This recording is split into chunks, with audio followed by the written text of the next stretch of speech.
Welcome. This is Brother San Anime Talk coming back at you. We have myself, Tyler. We also have D and Carl. I'm gonna let them drop their Twitches real quick. I'm Carl, aka Klepto_GG on Twitch and Twitter. Nice to see y'all again. I don't like calling myself by my full name, but I'm DeAndre, aka Love It Man. Love it, man.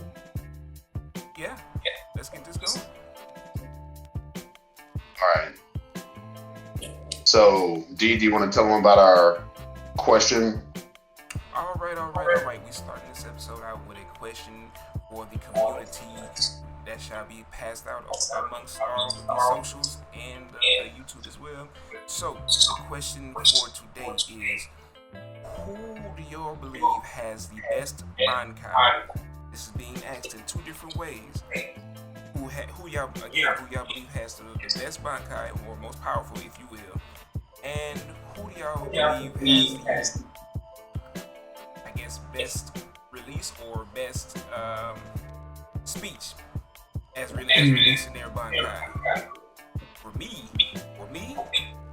I think Ichigo has the best release. It's just his tone when he's releasing is what gets me. Is like that pure just bond, hey, And then behind him, I give it to his name just escaped me. I hate this. Tyler, you don't know how much of a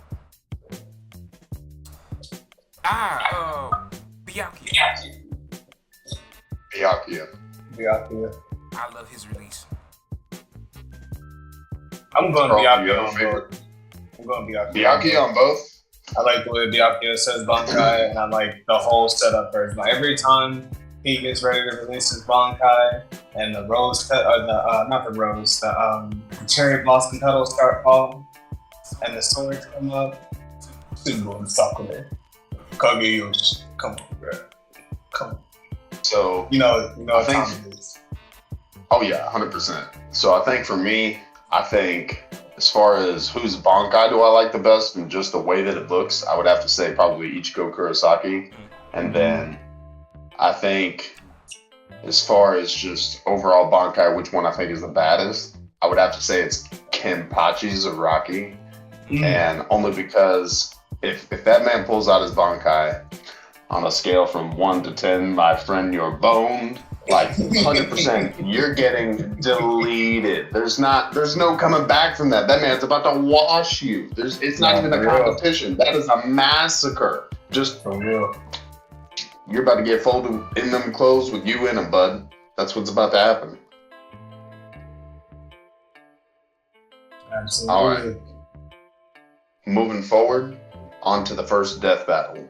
So coming up first, we have Endeavor from My Hero Academia versus Shinra from Fire Force. So starting off with Endeavor. So Endeavor exists within the verse of My Hero Academia. My Hero Academia is an anime or a manga first, and then an anime about people that have quirks. Quirks are abilities, superhero-esque abilities, anything ranging from having adhesive spheres for hair, or being able to create non-organic devices and compounds out of your flesh, as well as flight, being able to make explosions out of your sweat.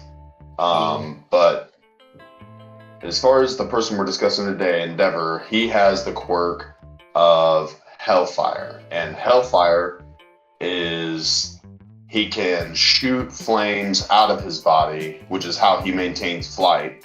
He can get overheated. So with regards to overheating, he can use his fire for a set amount of time or within a certain temperature expenditure. And after reaching that time limit or heat expenditure, after that, he has to take a break. They show in the show that his son, possessing half cold, half hot, Shoto Todoroki, uses his ice to cool his dad down so that he can continue to use his ability in various fights.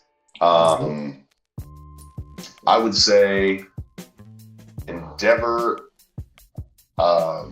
special moves. He's got Prominence Burn as well as Hellfire Fist. Prominence Burn, I would have to say, is probably more of an ultimate move. Him pushing his heat to the limit, and after reaching a super high temperature, then expanding it out and shooting it. What's it called?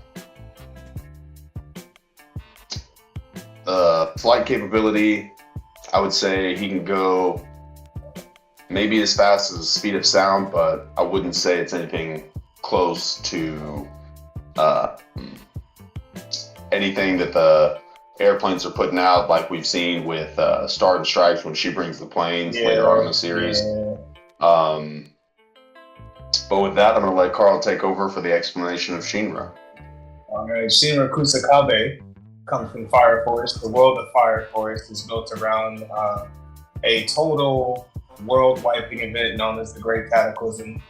And in the Great Cataclysm, it was a great fire that wiped out a lot of life. But after, what it did was create what's called a Dola Burst, and what a Dola Burst is known as the One True Flame. With the One True Flame came the birth of first, second, and third generation pyrokinetics. Shinra is a third generation pyrokinetic, which means he does not need a catalyst to create fire. He can just manipulate it at will. He chooses, or not chooses, but it was born in him to come out of his feet, so he uses fire through his feet he can use it to fly, he uses it to maneuver, it fits well into his fighting style. Speed and agility are probably his two main fighting types. Those are his main tactics when fighting. He's very quick, very fast. And then for those of you who've seen the anime, you know by the end of season 1, he is able to attain crazy speed. That's a little background on Shinra Kusakabe. All right, and now who do we think would win? Here we go. All right, so actually, before we get into who we think will win, I found somebody who wrote something about this very subject about 3 years ago. Do y'all mind if I kind of run through that breakdown a little bit that they had? Go ahead. I found it interesting. All right. So this comes from a Reddit post, and it labels the abilities and techniques that the fighters have. But I'm going to get more into combat effectiveness. So where the fight really starts. So Endeavor, as we all know, is older, very much more experienced. For the longest time, he's been considered the number 2 hero behind All Might. You know, he's got that hunger, he's got that drive, that motivation to rise to number 1. And, you know, that just plays well into his mentality and how he approaches dealing with villains in his verse. But in this fight specifically, like I said, he's experienced, he's got a long history of combat, he's faced a number of enemies with different abilities, many different abilities, so he's seen different things, quick on his feet thinking, he can think ahead, he knows how to case an environment and use that to his advantage. And just his raw power, like you were talking about with Hellfire, and his ability to, you know, use that to increase his output, you know, to a certain temperature. Let's take Prominence Burn. Whenever you see Prominence Burn, it's probably at his highest output. Like he is just giving it everything to wipe that Nomu off the face of it. And so that's something I would definitely add in Endeavor's column is just the raw power that he can bring out with this fire is definitely like, it's on a level that's, you don't really want to mess with that willingly. Yeah. You don't really want to go into that willingly. So Shinra, on the other hand, is a little bit younger. Definitely new to fighting, definitely new to getting into that space of dealing with other pyrokinetics and having to learn others' abilities. But he too he's not your normal main character. He's not dumb and strong, he's smart and strong. You know, he's adaptable. And because of his speed, it allows him to get out of situations that he normally wouldn't be able to get out of. So there's some advantages on both sides. So who do you think would win? Personally, I'm going with Shinra. Okay. I find it hard for Endeavor to be able to deal with Shinra's speed. While I do think Shinra initially in the fight would lack the power to land a deciding blow, I think as he ramps up, it'll get dangerous real fast. I would agree with that. So, D, what do you think? Because my answer might be a little bit long-winded. That's okay. I honestly go with Shinra as well, and it's only because of the research that I've did today. I never read the manga, but I did get a couple of rundowns from some videos that I found online. And to be honest with you, both anime Shinra that we have now and manga Shinra throughout is a problem. Is a whole Absolutely. Menace. Absolutely. And I definitely believe that would throw Endeavor off is the fact of Shinra's speed and his battle IQ. Like again, I know he's younger and just really getting into fighting, but he still shows a very high level of battle IQ. And with the speed this man has, and the speed that he has shown in the anime, he has been able to tap into what one of the videos somebody called it super light speed, which he said is like 2 to 3 times quicker than light speed itself. Wow. So like he's been like when we've seen him in the anime tap into super light speed. So even though he can't fully use it, the longer the battle draws out, I know he would tap into that again, and it would just throw Endeavor completely off. And then those kicks hurt. Absolutely. I can't remember exactly what episode, but I do know it was finding the. I'm gonna call him a mechanic, but they really was trying to find this dude to like help with their equipment, like build bombs, and like work on their vehicles and everything. Okay, so y'all know exactly who I'm talking about. That was actually season 1. I just can't remember the episode. But yeah, when they was in that junkyard and Shinra was going after the Avengers, when they was coming after him, he was trying to fend them off. He was kicking huge dents into these cars and everything else, and everything else that was around. So that does speak to the strength and the speed behind that kick. Absolutely. So for me personally, I think Shinra takes it, and I'll say why. So Endeavor, his only experience through fighting another fire user within the series of My Hero Academia, to my knowledge, is when he fights Dabi and when he's training Shoto and Dabi. With that being said,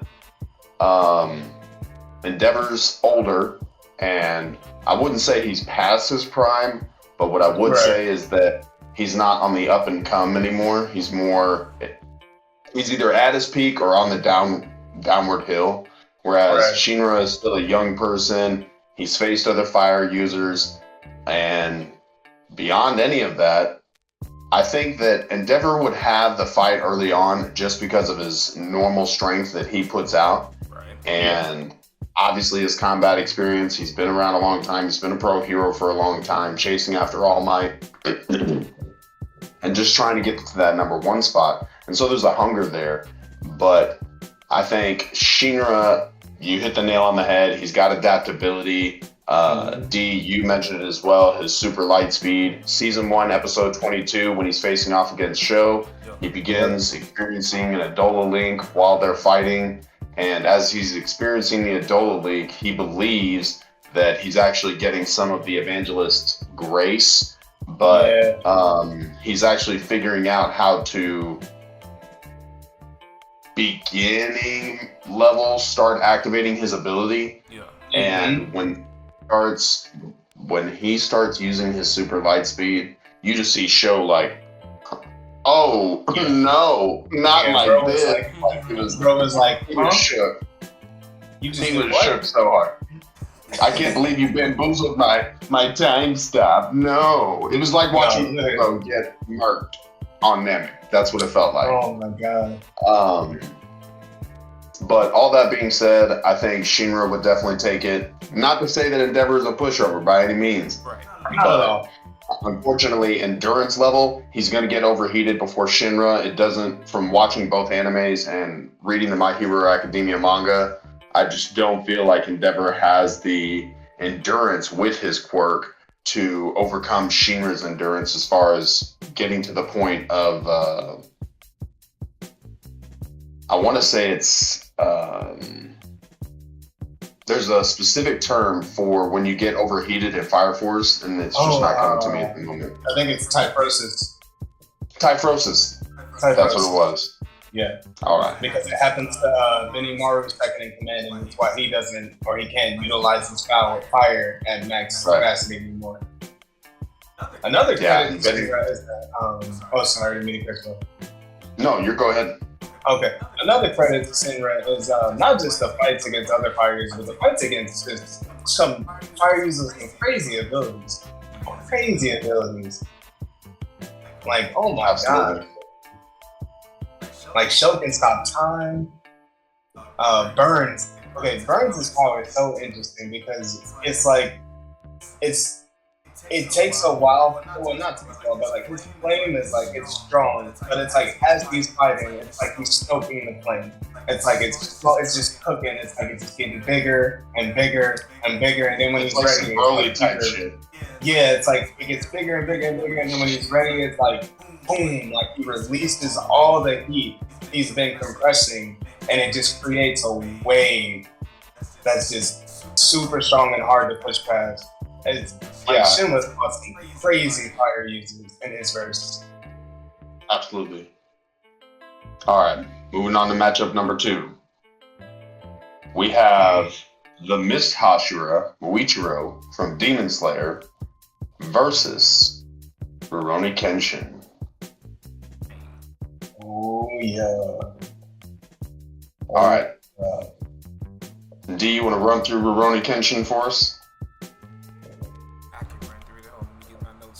So I won't misquote any abilities or anything like that.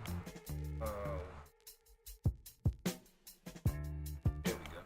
All right. So I can't even pronounce his real name. Himura Kenshin. Himura Kenshin is a samurai Ronin.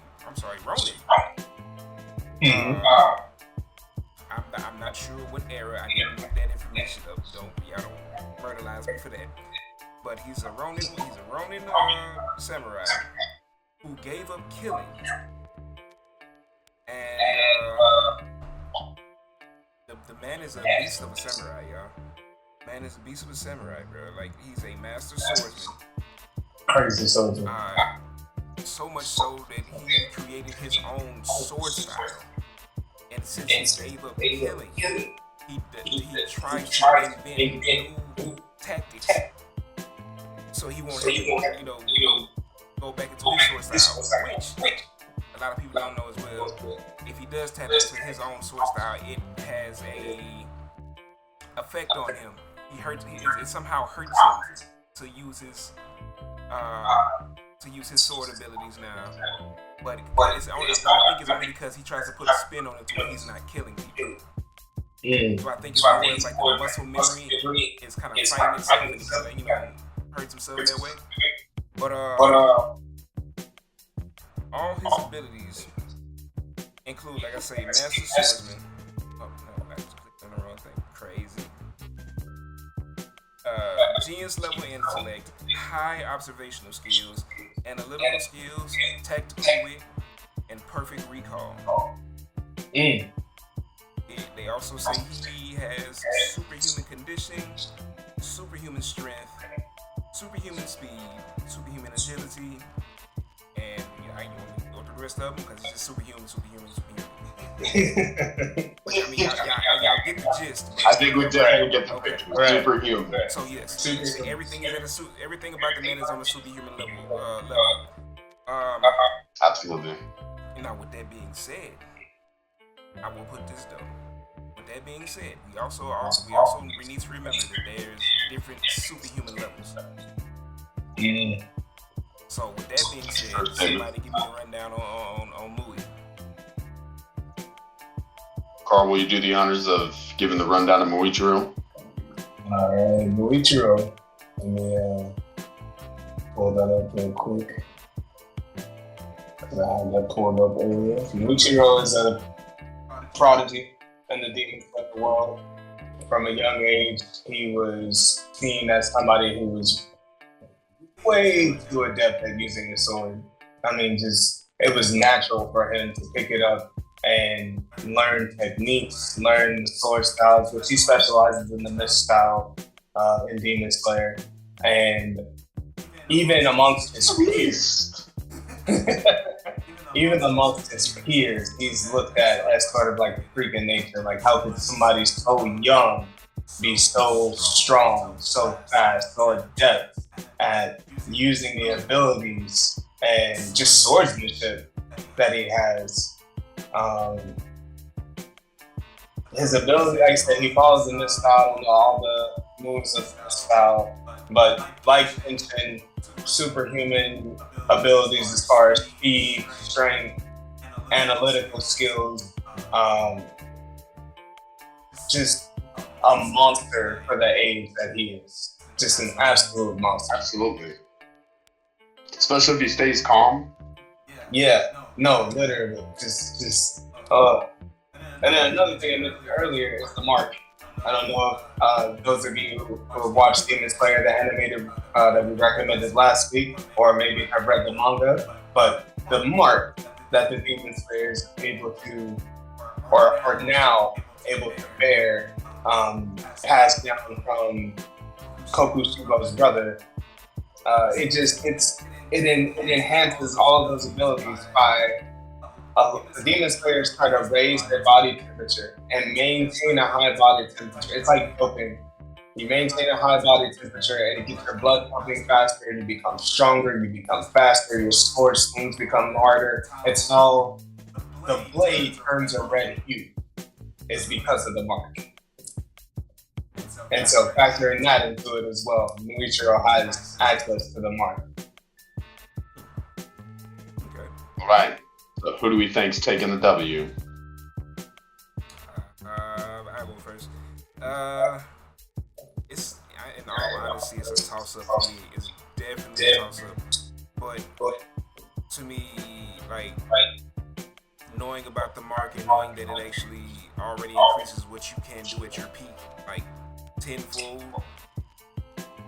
I think Mui has the edge, but I definitely think Rurouni Kenshin can outsmart him and hit him with one of his techniques, and that'll be it. I think at the end of it, I think it'll come down to like a final blow type thing, like a showdown type deal. It's the perfect recall. I know, I didn't know Kenshin had perfect recall. So when you said that, I was like, So, because that kind of changes things, because that means Muichiro can use techniques over and over and over again. Because with perfect recall and Kenshin's like analytical ability, he's gonna know coming and be able to devise a way to deal with it that second time. So that changes a lot. That changes a lot. Sakar, what do you think? I think I'm still going Muichiro. I give Muichiro the edge, and in the fact that in the verses, Kenshin is definitely a master swordsman. He's fantastic. He's strong. He is top 3 in his first season, but he's fighting humans. Muichiro's fighting demons. Demons with Putting in work. Demons with demon arts, with abilities that can generate and heal. So he's got to go for the kill every time. Every single time he draws the kill. Yeah, look, he's got the stamina, he's got the speed. And the strength. Oh my lord. When he draws his blade, he's got to go for the kill. So to me, it's enough of an edge for me to say Muichiro kind of clears. I don't think it's a dog walk. I don't think it's a straight up and down fight. I definitely think it's going to be a challenge for him. But I think Muichiro definitely has an edge. So for me, I think it's Muichiro, and I think it's by a wider gap than y'all think. So for me personally, Kenshin experience, hands down. If it was just about experience, I think Kenshin would have it hand over fist. He's just been around the block longer. He's developed techniques, invented his own style, done his own thing, and adjusted those techniques and improved upon them to avoid killing.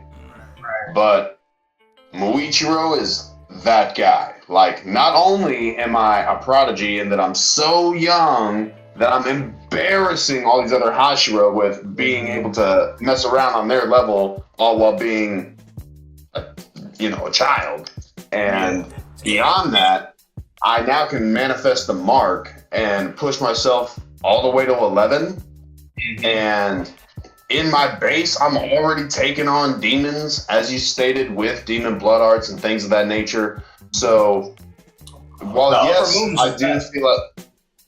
I do feel like the recall would be a problem for him, but assuming he gets pushed back into a corner, I haven't seen anything in all of my time watching Rurouni Kenshin that shows me that he's going to have something on that speed. Because Muichiro, I mean, he's messing around with upper moon level speed. Like, he's not. That Ace ability is crazy. Yeah, he's not losing to lower 12. You know what I'm saying? Like, he might take a loss, but it's going to be to one of the upper 3 or somebody within definitely top 4. Yeah. He's not no scrub getting dog up. And so, all that to say, there's not one demon besides maybe the lower 6 that I think that Kenshin would be able to take out. Like, he's not going to be a Hashira level dude. Just based on his verse. You know what I'm saying? I feel that. Go ahead, You D. kind of forget that Kenshin has dodged arrows, like a gang of arrows coming at him in the dark. Okay. Don't ask me what episode That's that is. cool. But I mean, what I'm saying though, arrows travel fast as shit. You know what I mean? I'm not sure the speed. Who shot those arrows? I get that they human, but they still. You mean? But here's my thing. So as fast as those arrows were shot, they're definitely not moving faster than a demon who is running at me like I'm his next meal. I don't even know what yeah. But this is why I said that, there is different levels of superhuman, because again, Kenshin is a superhuman as well. Like, he might not be on the upper 6, the upper moon 6, but I don't think he's being taken out that easily either by upper moon. I think Kenshin could have beat the spider demon. The one that had his own spider family, he could beat him. That's disrespectful. Oh no, I think Kenshin would be, if he were in Demon Slayer verse, I think he'd reach Hashira. Would you say a Hashira? Nah. I think he'd reach Hashira. Mad, No, I think- just like I'm not Hashira, big dog. Hold on. Let me finish. I don't think he would be like. Remember how we were talking about Obanai, Muichiro, and Rugelku? To me, those are the top of the house outside of Gyome, because obviously Gyome is a house, that's brick house. You know what I'm saying? Whenever it's come down to take down the demon hideout, we gonna call Gyome because he gonna run it down. But those guys are sportsmanship, the skill, and the strength. I don't think Kenshin would beat Tomioka. I don't think so either.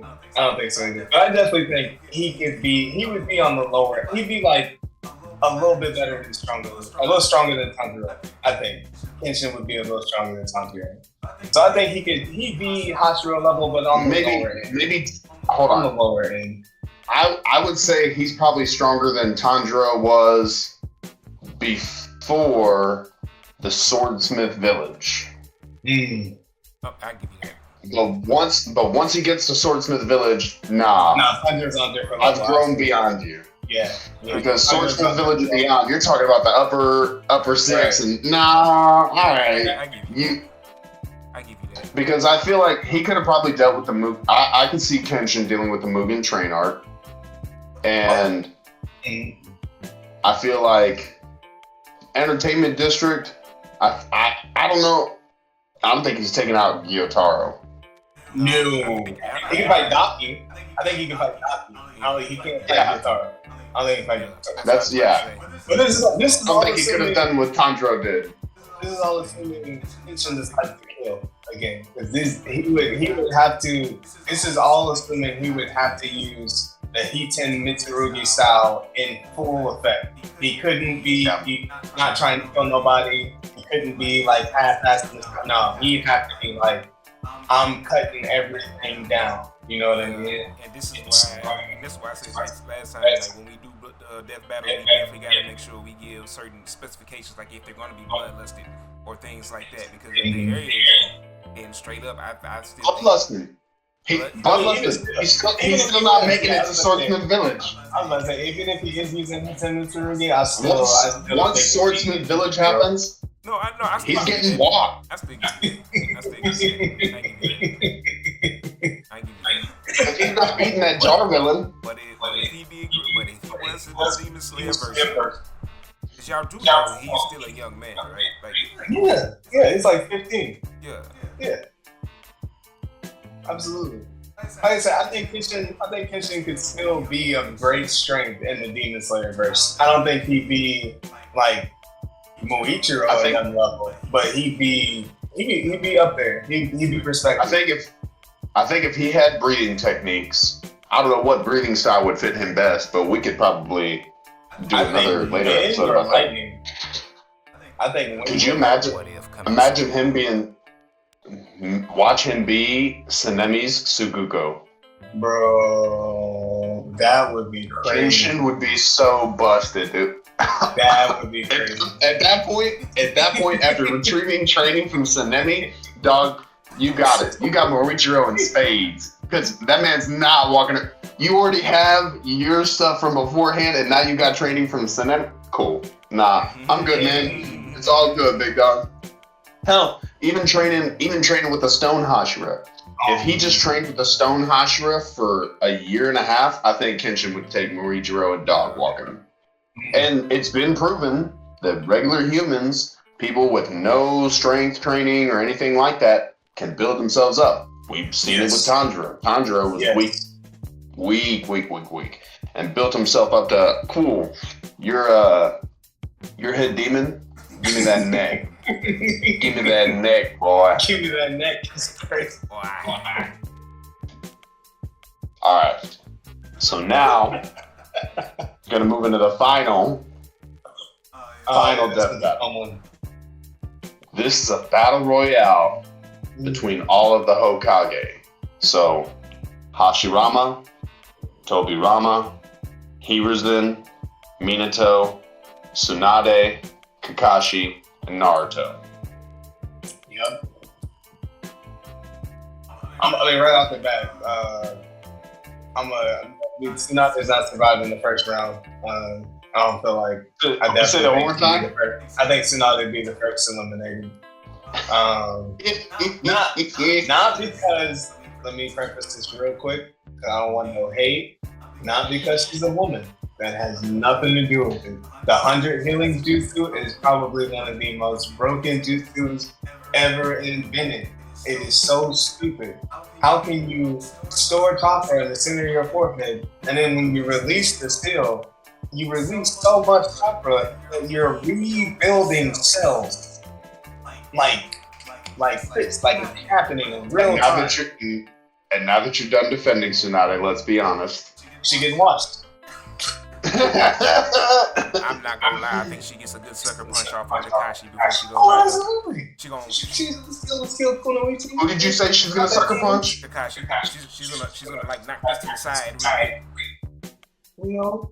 Maybe because Kakashi's the only one she could touch. If he doesn't Kamui her. Like I said. Well, technically when he was Hokage, he didn't have a Sharingan anymore. No Sharingan is Hokage, but Kakashi's still Kakashi. He still got three chakra natures and releases. He still got the lightning style.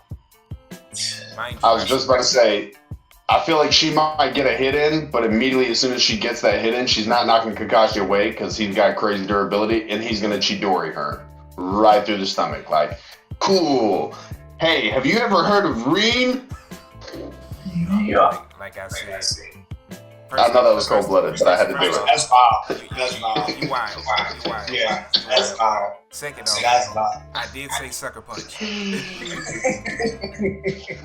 That's But what no, I love Tsunade. I think she's a fantastic Kunoichi, and she was a good Hokage. But just when you're talking about a battle amongst all Hokage, I just don't think strength-wise she compares. And it's I think hard she not was to think that. all right at doing paperwork. I wouldn't go as far as to say she was a good Hokage, but I'm just saying. You're doing too much. You're doing too much. Anyway, like I Could she said, be Pain, though? I don't think she knocking. I don't think she lasted the first round. Because she had beaten Pain. Had she not had to use Natsuki to build the village? Probably. Say that one more time. Had she not had to use her summoning to heal the village? Probably. Nah, this is fake news. Tsunade would have got dog walked by Pain. All he would have had to have done, Renegon, big dog. Don't even worry about it. Fucking absolute push. Get out of here. This is dangerous. And then- Absolutely. And then even beyond that, okay, so let me say this. At least Tsunade was nice to Naruto. I'll give her that plus in the Hokage column as far as Hokage that are decent. But I definitely think she's losing out first, because even if she gets a sneak on Kakashi, she's going to get Chidori. And then, let me just say this also, Naruto wins. Every time. And they could run this gauntlet 20 times, and it's not going to matter. Because unless the other Kage go into it knowing how they died in the previous round, they're not coming out on top. It's not going to happen. Because there's not any one of them that have an answer for Baryon mode, number one. And beyond that, Naruto really wouldn't even have to use Baryon mode. Like, don't even use all of Kurama's jutsu. Like, just go into your Sage mode. You're still running the gauntlet. Let's be real. Not every Hokage has a way to deal with Tail Beast outside of Hashirama. Hashirama is the only one who knows how to deal with Tail Beast. Who has the strength by himself to deal with Tail Beast. I'm about to say Minato, but no. I was going to say, you don't think Minato could seal him?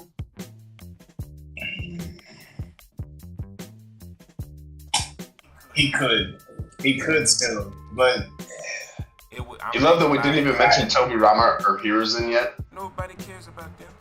They can sit on the side. Look, like I told you before, I don't think Naruto even lets the match start, because as soon as the match starts, it's gonna be like tail beast bombs floating around everywhere like Hellzone grenade.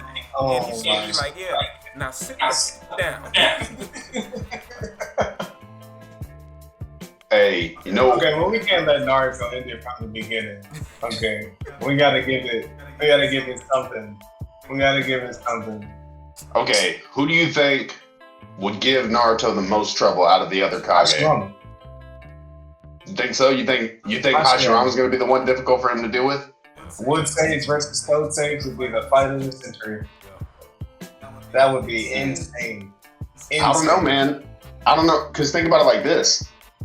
Okay, so thinking about it from this perspective, if I'm Tobirama, right, and nobody's taking me seriously, I'm not the one being targeted first, depending on the room I have to do my thing, I might just go to the side of the room and try to Edo Tensei a bunch of people. Good. Like, the other thing is everybody at their peak, like, fighting when they were alive, or are some people Edo Tensei, because that also changes things. I would say That's yeah, peak I would alive. say Okay, so if we're going off peak alive, I feel like if Tobirama was to get that Edo Tensei of that former Tsuchikage, the one that taught the Particle style. particle style. Particles, because a dead body walking around with particle style, that whole style. that's Yeah, no, that particle style is something. But it's so nasty because it's like, bro. And it's just gone. Just gone. He puts you on that box and it's over. He puts you on that box and it's over. Yeah, that is something nasty. But That's y'all know we're also forgetting one thing that Naruto would do right off the back of Shadow Clone. So I don't think Tobirama has the time to get that off. Hey, I'm telling you to see Naruto pulling a Madara and spawning like six Shadow Clones and being like, now you want them to be able to go in the core of a link mode or not? Hey, could you just imagine Naruto, 1,000 clones, and then after doing 1,000 clones, he makes them all go into his Kurama mode, and then has them all fight in the different Kaide. That would have been the Madara moment of, do you want my clones to use Susanoo or not? Like, Y'all got y'all pick. I can make 1,000 big Akumas. Or I can have like 1,600 giant toads. Like, what y'all want? Or I can do both. Or I can do both. Engage Kurama and Saints and just have everything. The Hell's on grenades, toads to the left, Kurama. Hey, not to mention Rasen Shuriken. Yeah. I think that's how he would deal with Hashirama, is with the Rasen Shuriken. Yep. I don't know. Deep Forest Emergence is on the Hashirama level. Deep Forest Emergencies. And then we talking about peak too, so That's landscape. He covering whole villages. yeah, that might be the Brazilian forest right there. Yeah. Okay, And not but to mention my answer, Veridorn Shinju, the big statue, the big Buddha statue. Yeah. okay, but my answer to both of those is the Tailed Beast Bomb. Yeah. But I mean, he still with 9 tails, you know what I mean? Yeah, but when Madara was fighting against Hashirama and he had the Susanoo around Kurama, he wasn't really firing off Tailed Beast Bombs like that. Now, whether or not he thought about it, or whether or not, he didn't think it would work, I mean, that's left up to us to interpret. But to me, I think that Madara was too prideful to even try to use it, to be honest. Well, I just don't think there's anything in Wood Style that we've seen to disable a Tailed Beast Bomb. And for that reason, I mean, if I'm Naruto and you try to spawn your statues and stuff, cool. Tailed Beast Bombs. Figure out how to deal with this, Hashirama. The Wood Golem caught runs and puts it in the cannon. The Wood Dragon is also good for binding the Tailed Beast. So this is what I'm saying. Hashirama has the best chance to get Naruto to run for his money. But I don't if all my clones, if I make 1,000 clones and all my 1,000 clones are each issuing out a Tailed Beast Bomb, which is possible, there's no way he's blocking 1,000 Tailed Beast Quick Bombs. question. Does Naruto still have the ability to create those black orbs and that black staff? Ooh. I'm not sure. If he's at his peak, I would think so, because he didn't give up the... He still has the mark, the Sage of 6,000 in his body. Yeah. So, with that being said, that stops a lot of stuff too, man. Because if y'all know, watching Naruto, anybody can get stopped by one of them goddamn black sticks. You can just bop somebody in the head, they down for like hours. That, and then if you get hit with the ball, that's your body. Deleted, done. Yeah. So, yeah, I mean, he still has that ability. Tragic. I just remember that myself. Yeah, that would be a nasty fight all the way around. I love that Hiruzen wasn't even a factor. Like, you are the man of 1,000 jutsu, and none of them mattered. It'd be a factor if we kept it at hand-to-hand combat and basic jutsu. Not basic, but let me say, your fire. Like, you do fire style cast, you do your water style cast, you do your earth style cast. Naruto with Kurama and Sage Jutsu just changes the landscape of the battle way too much. It's a whole different scale. It's an entirely different scale. I feel you on exactly that, but let me tell you what counters that. Naruto being older and knowing how the fuck he was treated growing up, and Minato knowing what the hell went on. They kicking his ass immediately. I just imagine Minato. I left my son in your care, huh? He has spoiled milk, noodles. That's it. That's all you. That's all we do. I imagine Minato doing to Hiruzen what he did to Obito when they fought. Ooh. Like tossing the kunai and then teleporting to it with the Rasengan right into the bag. Oh man. Hey, you let my son do what? Bing bong. That flying rising version 2, man. Ooh, are you gonna hear I didn't slip the disc?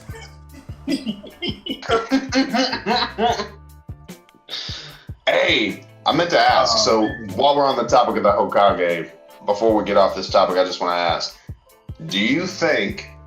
I don't know if he possessed the chakra nature to do so, but do you think Hiruzen could have learned the Tsuchikage's? No. You don't think so? I believe it's a. I don't know if it's a KK Genkai, but I think it's a jutsu specific to that village and the Tsuchikage. It's like that jutsu specifically is passed down to Tsuchikage. So I don't remember this. It could just happen upon it by himself. He would have to go and learn it. I mean, that's what he's asking though. He just wants to know, do you think he would have the ability to actually? Like, does he have the chakra nature that would allow him to? I don't know the qualifications, because the only thing I can think of, or that makes sense to me to link that is Earth style, and the third Hokage could definitely use Earth style. So maybe. I thought it would be more of electricity. No, it's Earth style. Okay. Yeah, I definitely think. I think it's definitely derived from Earth style foundation. I don't know. That's a Kishimoto question, absolutely. Hey, Mr. Kishimoto, we have a question for you on the Brother Son Anime Podcast. We just wanted to know really quick. No, for real. Any Naruto. I can't wait to reach that level. Animator, Mr. Kishimoto himself, if you happen to see this video, we would love an answer to that question. Absolutely. And also, why did you feel like you had to bring out Kaguya? I mean, I'm just saying. Sorry, I'm not trying to be a hater. Yeah, we gotta talk about that. We have a long talk about that. All right.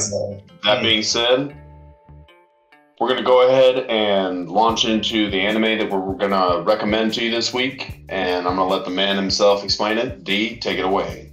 Alright, hey, I'm going to just let y'all know I really don't like public speaking, but I'm going to give this my best shot. We are recommending Kaiju number 8. I think it's a fantastic anime. It has a great story to it. It's very digestible.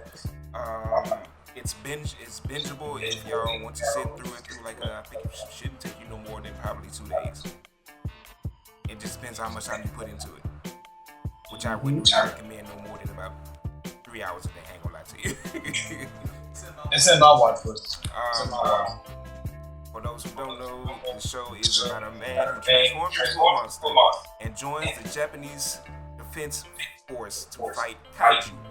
Kaiju, I think it's just the Japanese word for monster.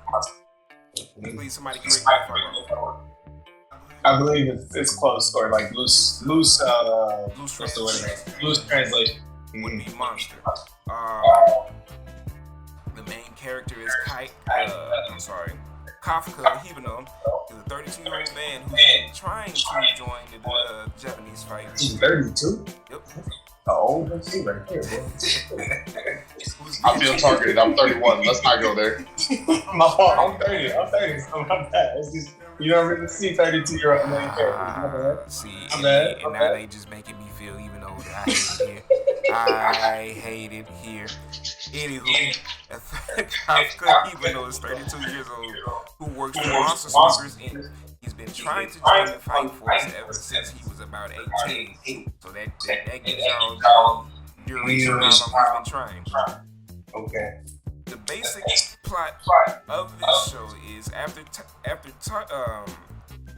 After a talking monster flies into Kafka's mouth, he gains the ability to transform into a monster himself. The Defense Force dubs his new form the Kaiju Number 8. Kafka uses his new powers to join the Defense Force and fight alongside Mina, which is a lifelong friend that he's had. That's dope. Hell yeah. That's dope, man. Sounds good. I'll definitely be checking that out this week, y'all. For sure. Oh, Already got it on my list. and for those who like intros and outros, Oh, it's fire? yeah, y'all gonna be rocking with it. Come on, man. Oh, I I'm love with it fire now. intro outros, man. I love fire intro outros. Black Clover got some of the best. I love fire intro outros. Oh, absolutely. Yeah. So that's what we got for y'all to go check out this week. All right. All right. Also, don't forget, y'all, the Bleach question. Please give us your answers, your favorite Bankai, and your favorite character that gives their little soliloquy with their Bankai. Drop that down in the comment section. We'll be interacting with y'all on that. Sir. With that being said, this is the Brother Sign Anime Podcast signing off. Brother Stein!